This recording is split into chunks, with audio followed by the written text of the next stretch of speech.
Hi everyone, welcome back to my channel. Thank you so much for watching this video. I know I've been MIA, but I think it's okay to take a break. I've said this before. Every now and again society tells you, well, if you're going through something and you keep taking a break, you won't be successful, yada yada yada yada yada, right? But I had to take a break from YouTube because I was starting to feel almost like a copycat in some ways, and a lot of people won't admit it because they're gonna be like, well, that's what YouTube is for. That's why I go on YouTube. I want to see the haul videos. I want to see the vlogs. I want to see the whatever. And I was starting to feel a little bit like a copycat because my intention when I went on YouTube was never to do what everybody else was doing. I really just wanted it to be like a diary that people could relate to, right?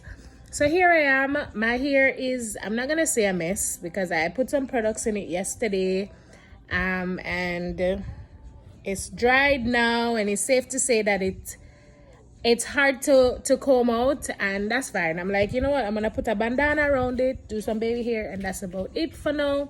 So for the people who are gonna come for me like, girl, your hair won't comb, or girl, whatever, I don't care, right? So as you would have seen in the title, this video is going to be on how I increased my milk supply when I was breastfeeding, and maybe just a little bit of venting too and ranting and whatever, but that's mainly what it is.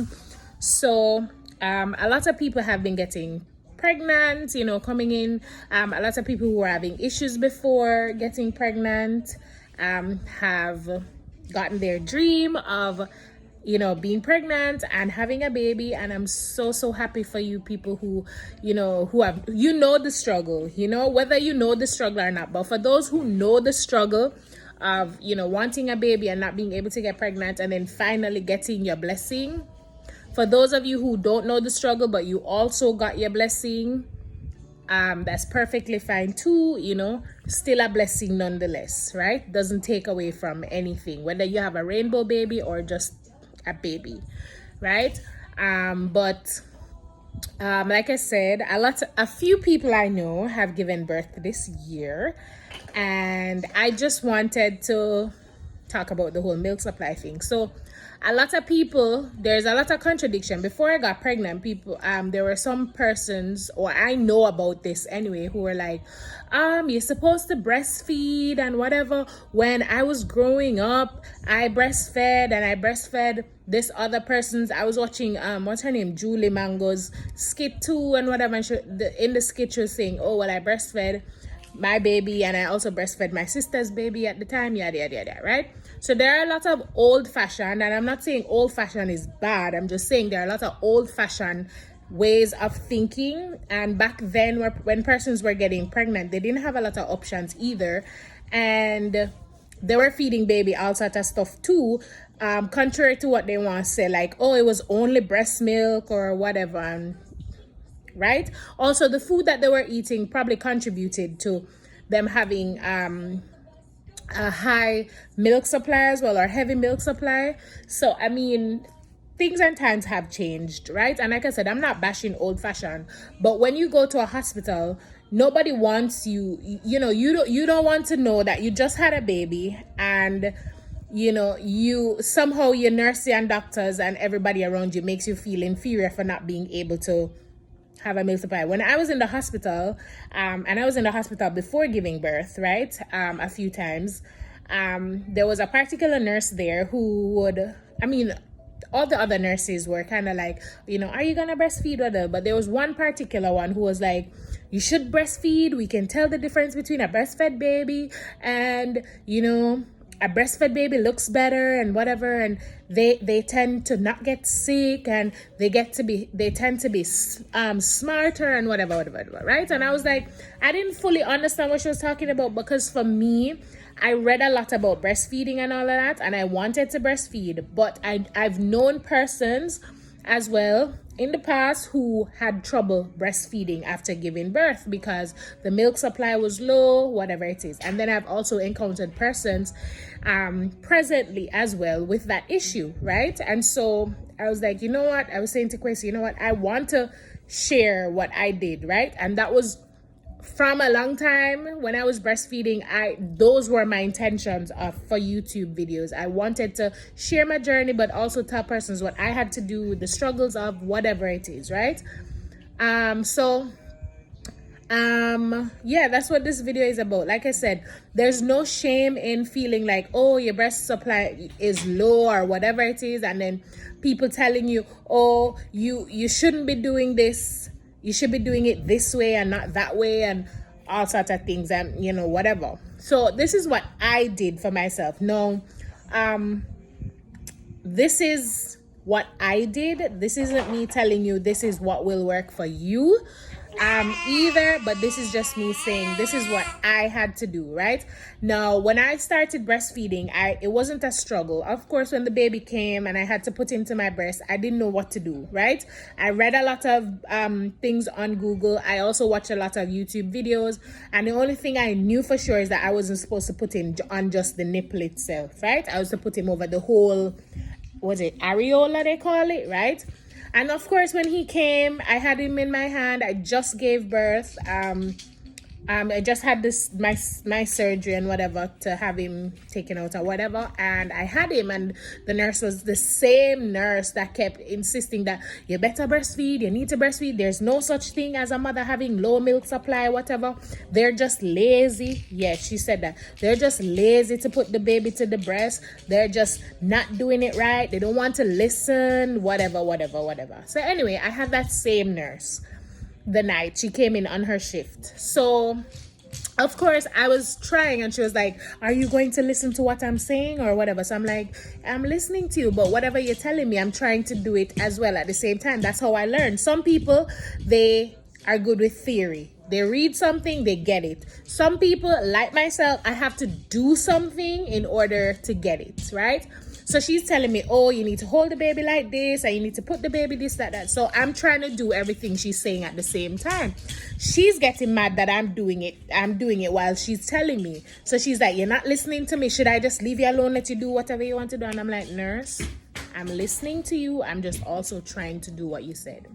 Anyway, I got the baby to latch right away after trying, right? So I didn't have any problems with as I latching or anything like that to breastfeed.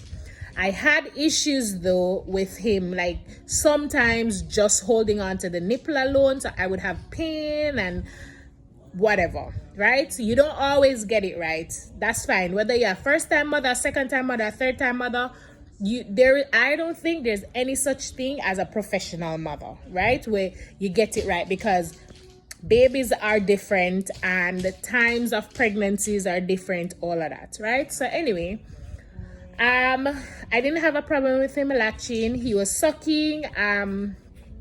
Of course, the first couple of days there isn't much milk, and they said that that's okay because they don't really need a lot of milk, right? Can I get the remote, please? Thank you. Right? So I think I was fine in that regard. I was also in the hospital, and so they would bring me food. I didn't have much of an appetite, but I would still force myself to eat because, like I said, I read a lot and they said, well, you need to try to eat, right? I had the surgery. I think I could only have the first couple of hours or so on. I could only have like soup or stuff like that. I think, I don't remember. Can I have the remote, please? But anyway, I'm assuming you're now out of the hospital and maybe you're struggling to get your milk supply up and so on, right? So when I was away from home, I didn't have a breast pump, nothing like that. And so here's what I did. As soon as I got back home, like few days after giving birth, I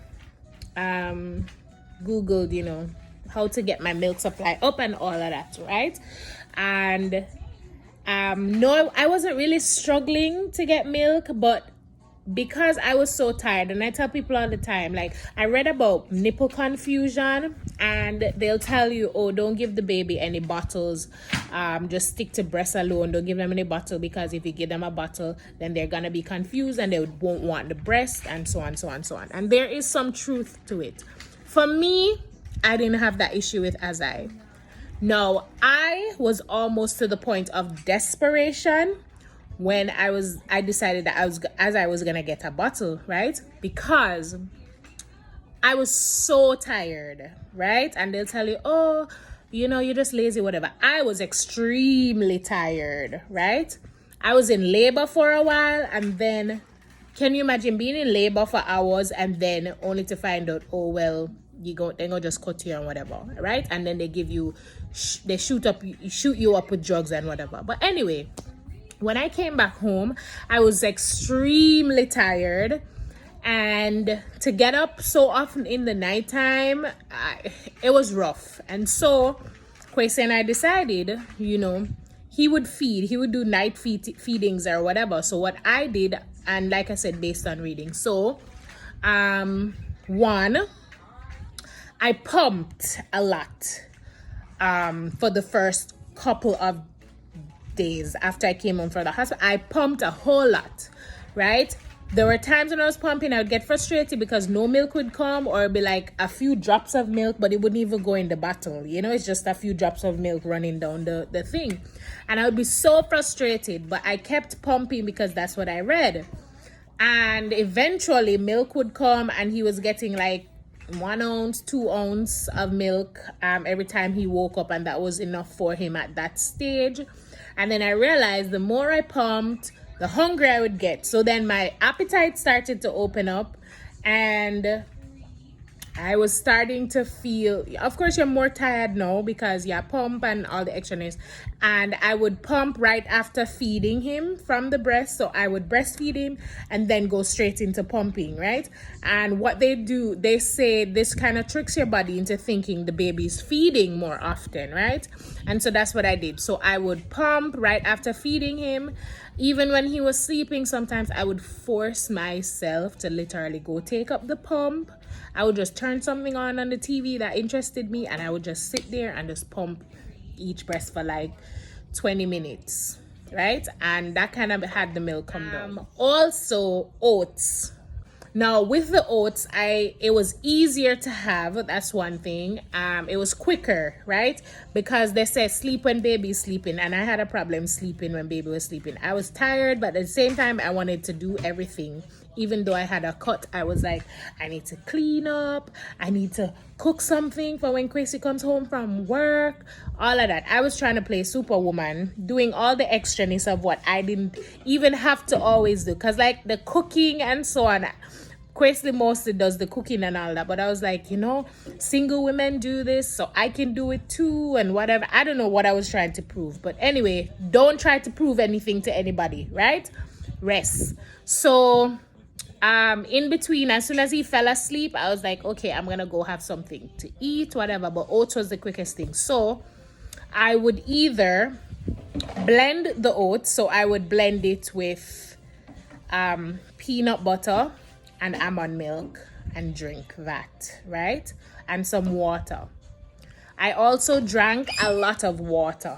That's 3. That's the third thing I did. I started drinking a lot of water because I realized the more water I drank, the faster my breasts filled up with milk.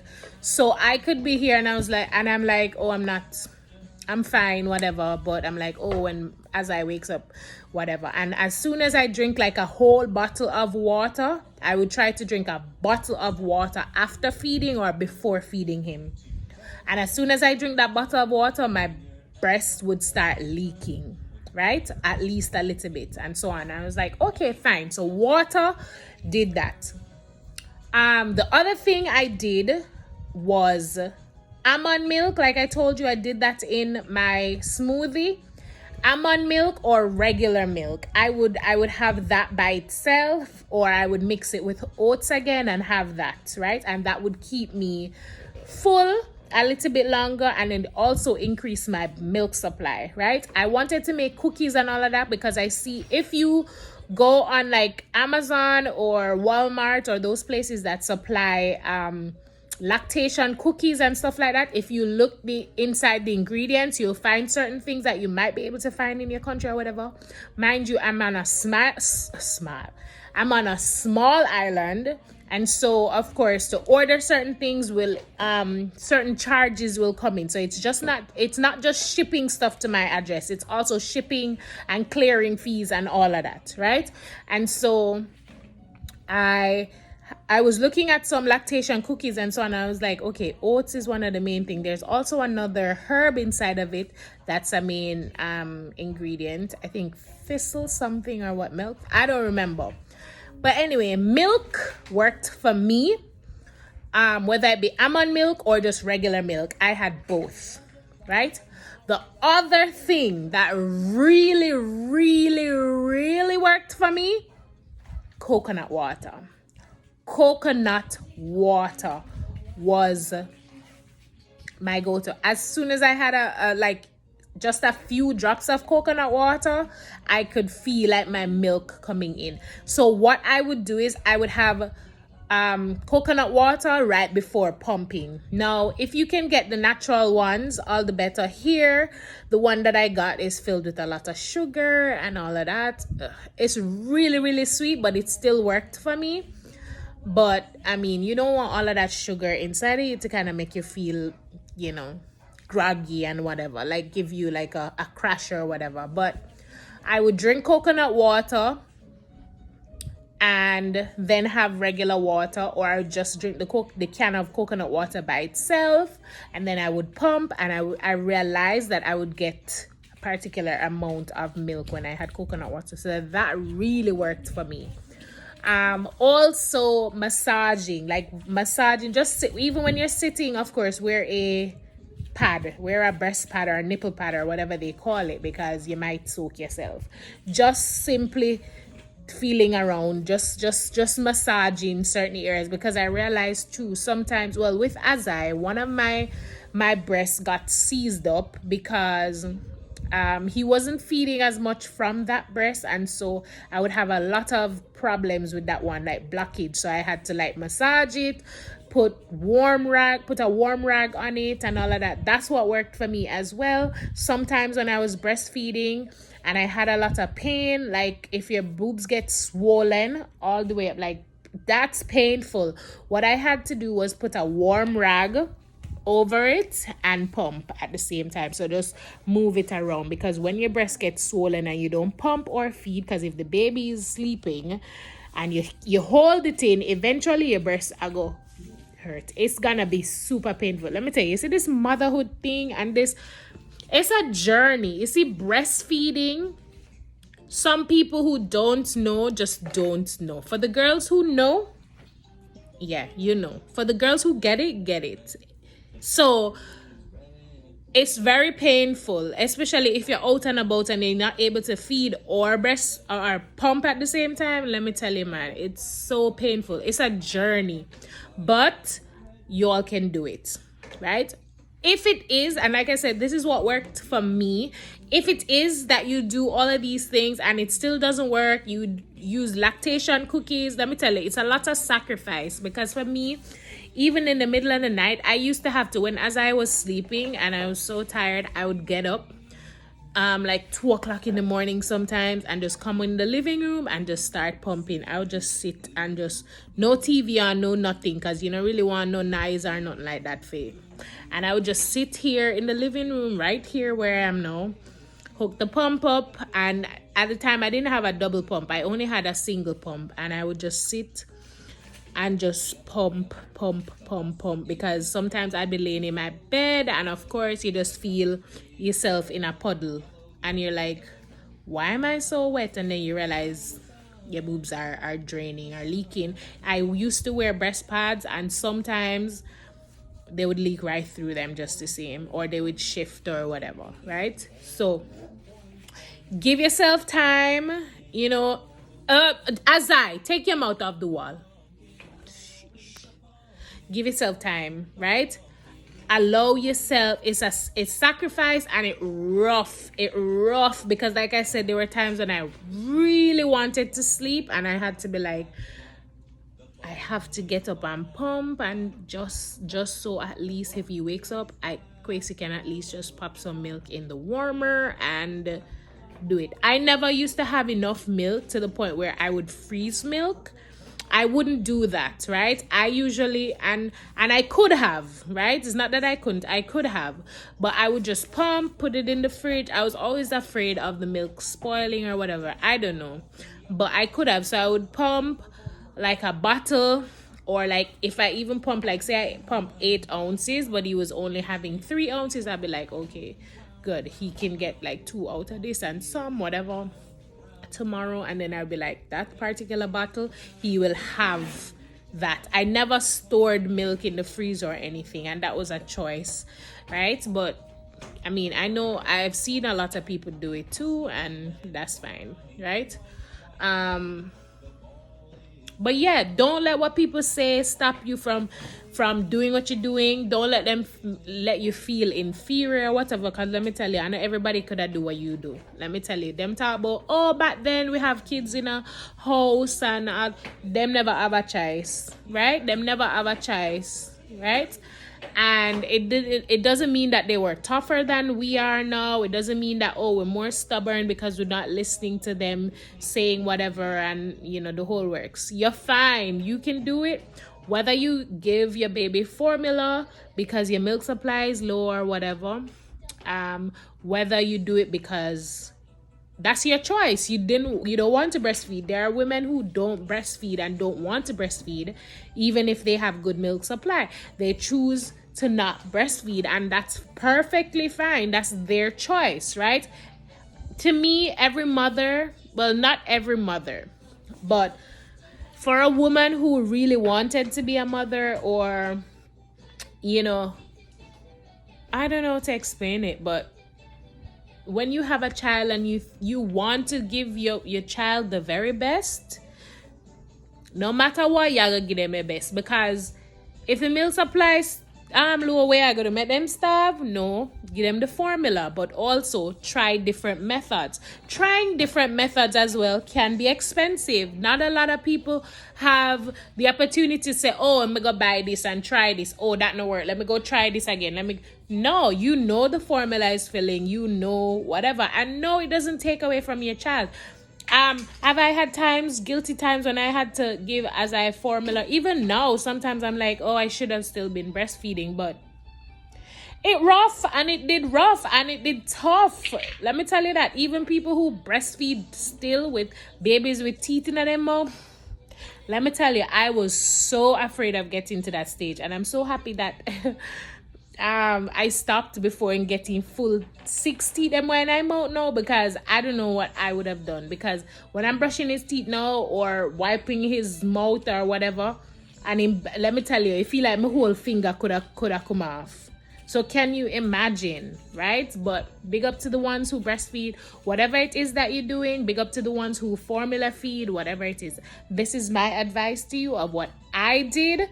Doesn't mean it will work for you, but one of the main advice I can give you is be sure to do a lot of reading and checking. For me, I did a lot of reading before I gave birth, and that really saved me, because after I gave birth, in those couple of weeks, I was too tired to want to take up phone and Google anything or whatever. Mind you, I still did, but at the same time, and also, if your spouse is involved, whether it be a boyfriend or your husband, whoever, let them be a part of it too, right? And guys, if you're watching, probably on a stopwatch from the very beginning, but I mean, try to be more supportive of your women, because it might seem easy. You just say, oh, but you give birth and all you need to do is just put the baby in your breast and feed, but it's way tougher than that, because you're going through the whole mental rundown, your body come down, as Jamaicans would say, all of that.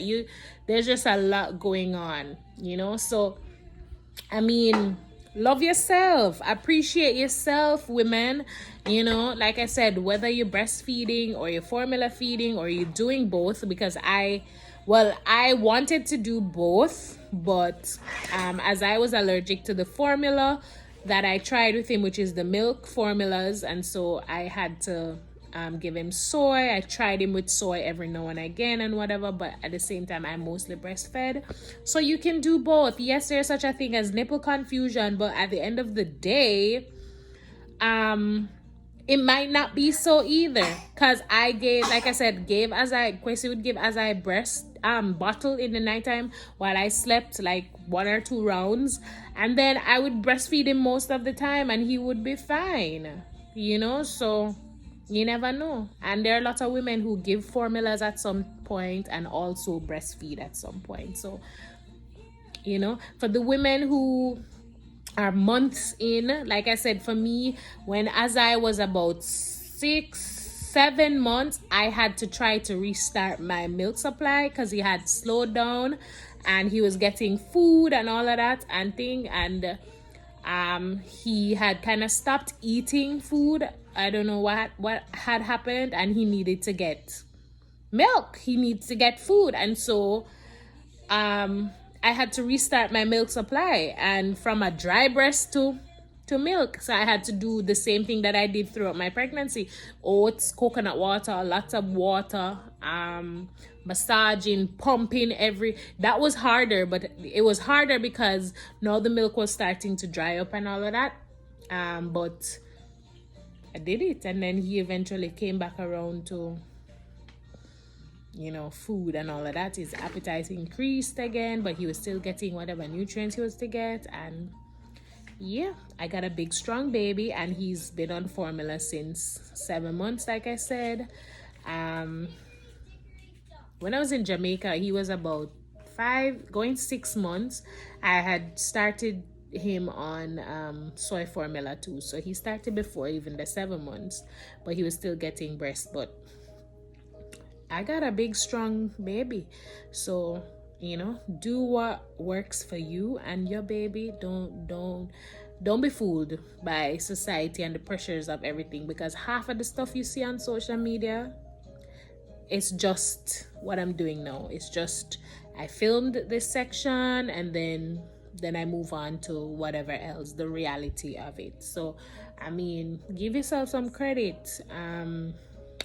Give yourself some time, be patient with yourself. We can be so patient with other people and so hard on ourselves. It's crazy. But yeah, these are the things that I did.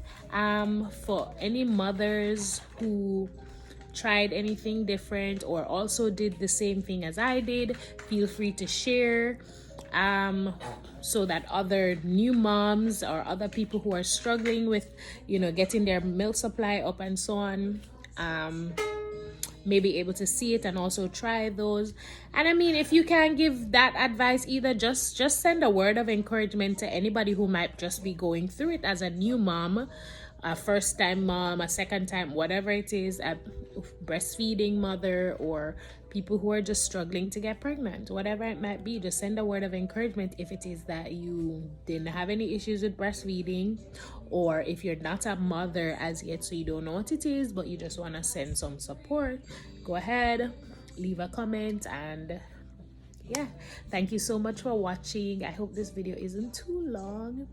Thank you so much for watching. I really appreciate the love and support as always. If you have not already done so, please go ahead and subscribe to my channel. You can also go ahead and follow me on social media, whether it be TikTok or Facebook or Instagram. All right. Thank you so much. I love y'all. Keep safe now.